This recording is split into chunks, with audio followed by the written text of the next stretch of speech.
tahun 1971 di desa Walter, India, seorang tentara muda yang bernama Avinas pulang ke kampungnya. Kepulangannya disambut hangat oleh teman-temannya dan juga keluarganya. Kedua orang tua Avinas sangat bahagia melihat Avinas pulang dengan selamat. Ternyata kedua orang tua Avinas telah mempersiapkan pesta di rumahnya. Mereka akan menjodohkan Avinas kepada seorang gadis cantik bernama Amulia yang belum pernah Avinas temui.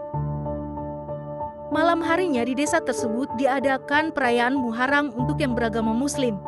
Tapi semua orang yang beragama non-Muslim pun ikut merayakannya, termasuk Avinas.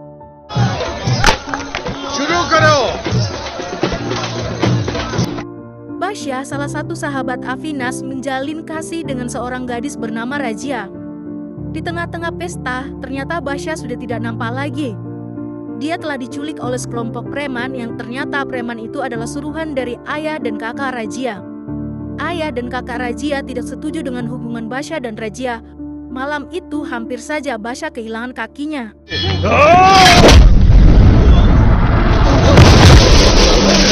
Avinas datang tepat waktu. Dia menghajar sekelompok preman tersebut. Setelah Avinas berhasil melumpuhkan sekelompok preman itu, dia pun berbicara kepada ayah Razia. Avinas bilang kepada ayah Razia bahwa mereka berdua saling mencintai, dan cinta itu tidak memandang apapun, biarkan saja mereka menikah daripada nanti mereka menderita. Malam itu, Avinas pun berhasil meyakinkan ayah Razia, dan ayah Razia merestui hubungan mereka dan akan menikahkan Razia dan Basya. Keesokan paginya, karena Avinas penasaran sama calon istrinya, dia sama teman-temannya ini pergi ke desa si Amulia. Mereka mengintip ke rumah Amulia. Namun aksi mereka itu diketahui oleh warga dan mereka itu dianggap pencuri. Aksi kejar-kejaran dengan warga pun terjadi, lalu mereka terjatuh ke dalam lumpur. Hal itu pun diketahui oleh keluarga Amulia dan nenek Amulia akhirnya sadar bahwa salah satu pria yang terjatuh ke lumpur itu adalah Avinas, calon suami cucunya. Dan beberapa hari kemudian Avinas dan Amulia pun melangsungkan pesta pernikahannya. Setelah pesta, saat di kamar, Avinas memberikan hadiah kepada istrinya berupa kalung yang sangat indah. Amulia memberikan suaminya hadiah berupa gelang yang berinisialkan nama mereka, yang berarti A pertama adalah nama Avinas, A yang kedua adalah Amulia, dan V adalah inisial nama anak mereka di kemudian hari. Jika anaknya perempuan maka akan diberi namanya Vijaya, jika anaknya laki-laki maka akan diberi nama Vijay. Keesokan paginya, seorang petugas datang ke rumah mereka menyampaikan bahwa hari itu juga Avinas harus berangkat karena ada perang di perbatasan Pakistan. Ibu Avinas terlihat sangat keberatan dengan berita itu, mengingat anaknya baru sehari menikah. Ayah Avinas pun berusaha memberikan pengertian kepada istrinya, namun ia tetap kasihan kepada Amulia. Di sisi lain, Amulia hanya terdiam, dia tidak berkata apapun kepada suaminya dan juga mertuanya. Avinas pun bersiap-siap, ia berangkat tanpa berkata apapun kepada istrinya. Amulia menyadari bahwa suaminya telah meninggalkan satu buku. Amulia mengejar bus yang membawa suaminya pergi. Avinas yang melihat istrinya pun menyuruh bus tersebut berhenti. Avinas meminta kepada Amulia agar ia mengerti pekerjaan suaminya dan ia juga harus sadar bahwa sekarang ia adalah istri seorang tentara yang harus siap ditinggal kapan saja. Amulia meminta kepada Avinas ketika perang itu selesai, ia berjanji harus pulang. Setelah berpamitan, akhirnya Avinas pun berangkat perang. Semua anggota telah bersiap untuk berangkat ke perbatasan Pakistan-India. Baku tembak dan aksi peperangan pun sangat menegangkan. Di pegunungan yang dipenuhi dengan salju, Avinas pun mengejar tentara sekutu. Saat ia berlari, ia terjatuh ke dalam jurang yang sangat dalam.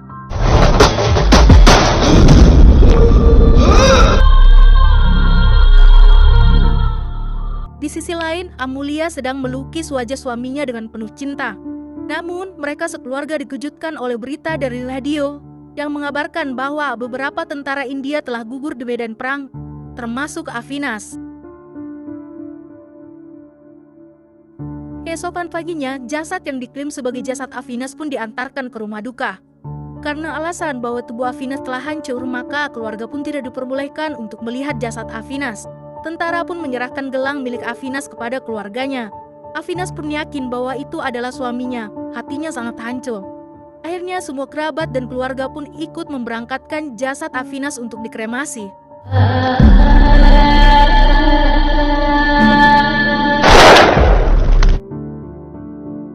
50 tahun pun telah berlalu, semua kehidupan telah berubah. Zaman pun sudah menjadi modern.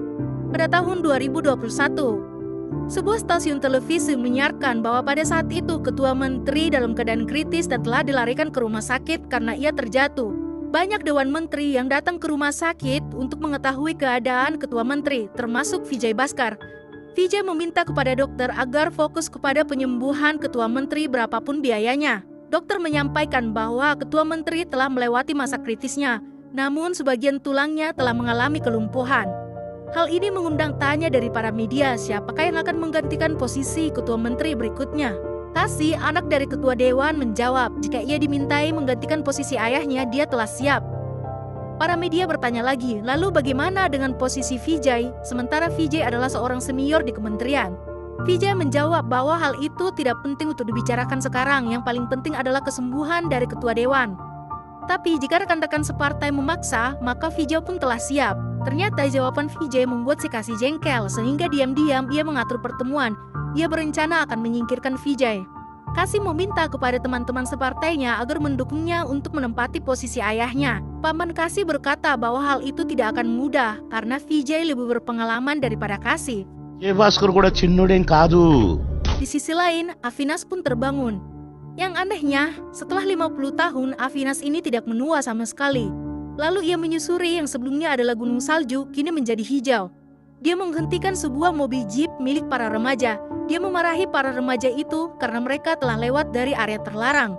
Dia mengatakan kepada para remaja itu bahwa di sini sedang ada perang. Para remaja itu menganggap Avinas telah gila. Lalu Avinas meminta agar ia diantarkan ke markas TNI. Di dalam mobil, Avinas ini terlihat bingung karena ia merasa pakaian yang digunakan oleh para remaja itu terlihat aneh. Para remaja itu juga menggunakan ponsel yang menurutnya sangat aneh. Lama dalam perjalanan, Avinas ini terlihat sangat bingung. Lalu ia bertanya, apakah ini India? Lalu tiba-tiba Avinas ini dibawa ke kantor polisi karena dianggap menggunakan identitas palsu memasuki markas tentara.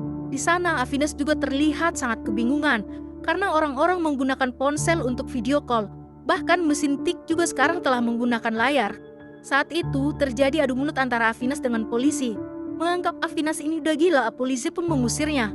Saat sedang diusir, Avinas terdiam karena ia melihat kalender bahwa sekarang sudah tahun 2021. Di atas semua keanehan yang Avinas alami, ia minta tolong kepada polisi agar ia dipulangkan ke kampung halamannya di Waltair. Polisi ini menginformasikan lagi bahwa Waltair sudah tidak ada, telah diganti menjadi Visay. Avinas makin kebingungan dan si polisi itu menawarkan kepada Avinas bahwa kemudian hari si polisi ini akan pergi ke sana. Ia boleh pergi bersama. Singkat cerita, mereka telah sampai di Vishap. Sebelum berpisah, polisi ini menyarankan kepada Avinas jangan menyebut dirinya adalah seorang tentara dari tahun 1971. Hal itu akan membuatnya dianggap gila oleh semua orang. Avinas pun melanjutkan perjalanannya. Dia masih tampak terlihat bingung. Karena daerah yang dulunya dipenuhi sawah, kini sekarang menjadi bangunan yang tinggi-tinggi dan pemukiman yang sangat padat. Dia bertanya beberapa kali kepada orang sekitar alamat rumahnya, namun tidak ada yang tahu. Saat duduk di pinggir jalan, ia mengingat bahwa ia memiliki teman yang bernama Joseph. Lalu ia pergi ke rumah Joseph, namun Joseph telah meninggal dunia. Anak Joseph pun mengantarkan Avinas ke rumah sahabatnya yang lain, yaitu Sifaya. Sifaya kini sudah menua. Dia melihat Avinas dan berkata bahwa dia mirip dengan sahabatnya Avinas. Avinas berkata bahwa aku adalah Avinas. Sifaya tetap bersikeras dan ia tidak percaya bahwa dia adalah Avinas sebab Avinas telah meninggal dunia 50 tahun yang lalu dan Sifaya adalah salah satu orang yang mengangkat peti mati dari Avinas. Avinas juga sempat menanyakan keadaan kedua orang tuanya dan Sifaya berkata bahwa mereka telah meninggal dunia tidak lama setelah Avinas meninggal. Saat Avinas bertanya di mana Amulia sekarang, Sifaya pun menjadi sangat marah dan mengusir Avinas. Setelah diusir, Avinas pun pergi ke tepi pantai. Ia tersadar dengan omongan polisi yang berkata jika ia mengaku bahwa ia adalah Avinas dari tahun 1971, maka orang-orang akan menganggapnya gila. Tiba-tiba ia mendengar suara sebuah mobil yang kecelakaan. Lalu ia berlari dan melihat ada seorang pemuda di dalam mobil tersebut. Pemuda itu namanya Gopal. Lalu Avinas dengan cepat pun menyelamatkan Gopal. Sebagai wujud terima kasih, Gopal membawa Avinas ke rumahnya. Sesampainya di rumah Gopal, Avinas pun heran karena foto dirinya dipajang di sana. Lalu ia melihat seorang perempuan yang sudah tampak menua. Ia tersadar bahwa itu adalah istrinya, Amulia. Amulia menghampiri Avinas lalu membasuh luka Avinas. Amulia merasa bahwa Avinas mirip sekali dengan mendiang suaminya. tapi Amulia memilih untuk tetap diam. Tak lama kemudian, Vijay pun datang. Mereka pun memperbolehkan Avinas sementara tinggal di sana berteman dengan Gopal, yang artinya Gopal adalah cucu dari Avinas. Suatu hari, Avinas pun memberanikan diri mengatakan yang sebenarnya kepada Amulia. Namun Amulia merasa bahwa Avinas berbohong, dan semua yang dikatakan Avinas tidaklah mungkin. Tidak ada orang yang tidak menua selama 50 tahun. Hingga akhirnya Avinas pun menarik baju Amulia.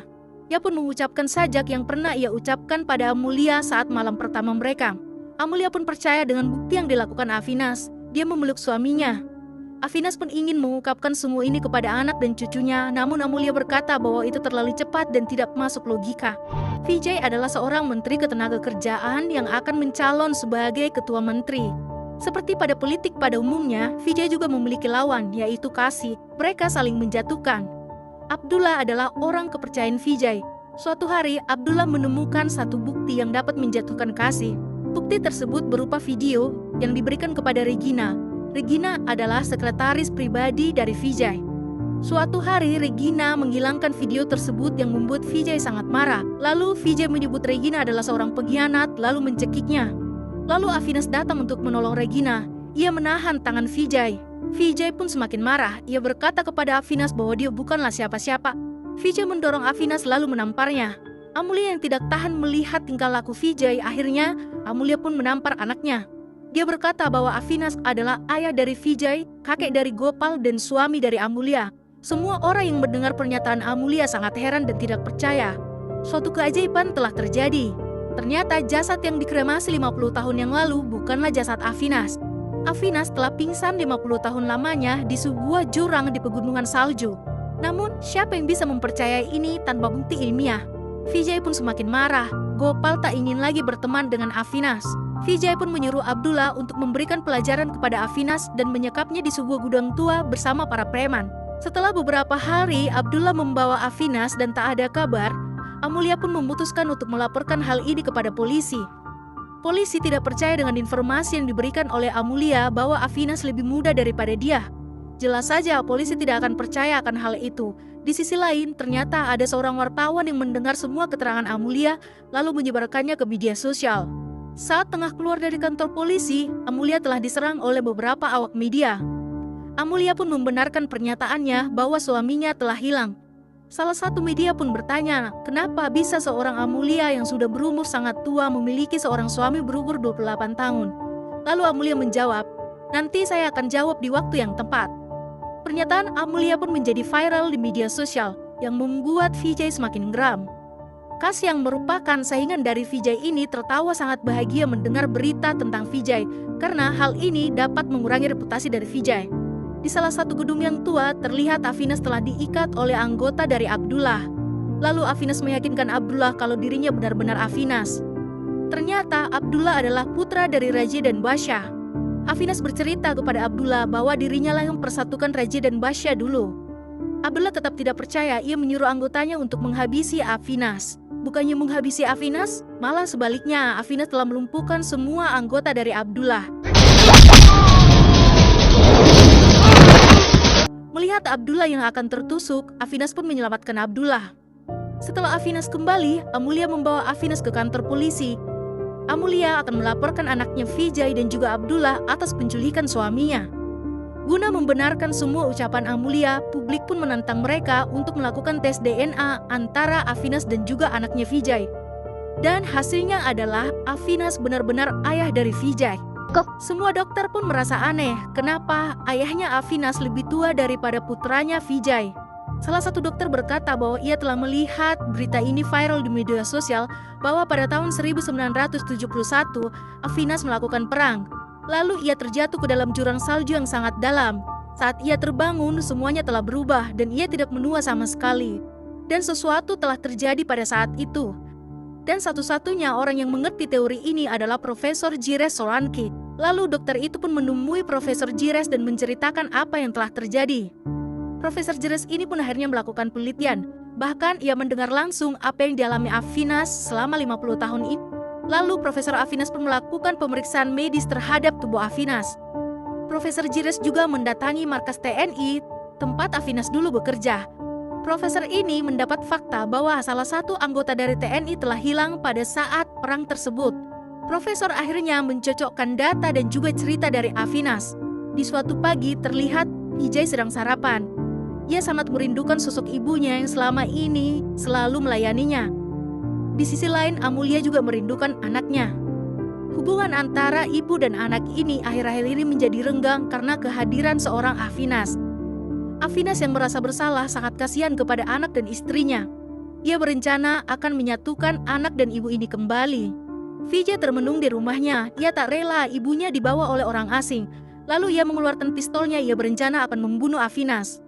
Saat sedang mengendarai mobilnya, ternyata mobilnya telah diserang oleh beberapa anggota dari Kasi. Dan Vijay pun dibawa ke suatu tempat. Profesor Jiras pun melakukan jumpa pers. Dia menyatakan bahwa benar pada tahun 1971 telah terjadi perang antara Pakistan dan India. Dan kebetulan pada saat itu meteor pun jatuh melewati orbit bumi. Hal itu ia benarkan karena ia telah melihat catatan dari NASA. Ketika meteor itu meleset dari orbitnya dan menabrak permukaan bumi, maka akan ada sebuah lingkaran yang terbentuk dari gaya itu. Dan kemungkinan saat Afina terpleset, dia jatuh ke lingkaran itu selama 50 tahun lamanya. Lalu seorang dokter bertanya, apakah mungkin seseorang bisa bertahan hidup tanpa makan dan air? Profesor menjelaskan bahwa orang bisa awet muda ketika berada di ruang yang memiliki oksigen berlebih. Dalam sistem tubuh manusia, kromosom dilindungi oleh telomer. Dan kemudahan seseorang tergantung pada kekuatan telomer tersebut. Supaya telomer ini menjadi sehat, salah satunya adalah harus ada udara segar. Alasan manusia cepat tua adalah penipisan telomer dan Afinas jatuh tepat pada oksigen berlebih yang membuat telomer Afinas lebih kuat. Sementara itu, lambat laun bebatuan gunung menutup celah lingkaran tersebut dan menjadikan ruangan tempat Afinas berada menjadi ruang tersembunyi di dalam gua. Atani telomere క్షీణించడమే. Sebab itulah tak ada yang menemukan ruang tersebut hingga puluhan tahun lamanya. Akan tetapi gempa bumi yang terjadi perlahan membuat ruangan itu akhirnya mencapai permukaan bumi. Dan begitulah yang terjadi pada kasus Afinas. Tentang jasad yang dibawa pulang ke rumah Afinas, ternyata itu adalah jasad prajurit Rahman. Saat peperangan, prajurit Rahman menemukan gelang yang digunakan oleh Afinas. Tiba-tiba bom sekutu meledak yang membuat prajurit Rahman meninggal dunia. Karena prajurit Rahman ini memegang gelang Afinas, maka ia disangka sebagai Afinas. Di suatu tempat, Vijay pun telah dihajar oleh Kasi dan juga antek-anteknya. Singkat cerita, datanglah si Afinas ini untuk menyelamatkan si Vijay. Dia mencoba untuk menghajar beberapa preman ini. Kasi tiba-tiba datang dari belakang Afinas lalu memukul Afinas menggunakan besi dengan sangat keras. Beberapa anggota Kasi keroyokan untuk mengajar Afinas. Di sisi lain, Kasi menikam Vijay. Melihat hal itu, Afinas sangat marah. Lalu Afinas mengambil pisau dan melumpuhkan mereka semua. Seketika, Kasi pun tewas di tangan Afinas. Afinas menghajar mereka semua sambil menggendong tubuh Vijay. Setelah mereka semua lumpuh, akhirnya Afinas pun membawa Vijay ke rumah sakit. Karena Vijay kehilangan banyak darah, maka si Afinas mendonorkan darahnya kepada Vijay. Datanglah Amulya, Gopal, Abdullah dan yang lainnya ke rumah sakit. Sesaat setelah Vijay tersadar, dia mencari ayahnya Afinas. Afinas yang mendengar Vijay memanggilnya ayah sangat bahagia. Vijay meminta maaf kepada ayahnya, lalu ia mempersatukan ayah dan ibunya kembali. Setelah kembali pulih, Vijay pun diwawancarai oleh media karena 2 hari lagi dia akan diangkat menjadi ketua menteri. Di saat yang bersamaan, komandan pasukan militer datang. Dia memberikan surat tugas kepada Afinas dan kini dia akan ditugaskan ke perbatasan Cina. Amulya yang mendengarnya terkejut, tapi Afinas berkata jika dia akan membawa Amulya bersamanya. Film pun berakhir dengan bahagia. Oke teman-teman, sekianlah alur cerita film dari Gandharwa. Semoga kalian terhibur ya. Jangan lupa like, komen, dan subscribe. Sampai bertemu kembali. Dadah!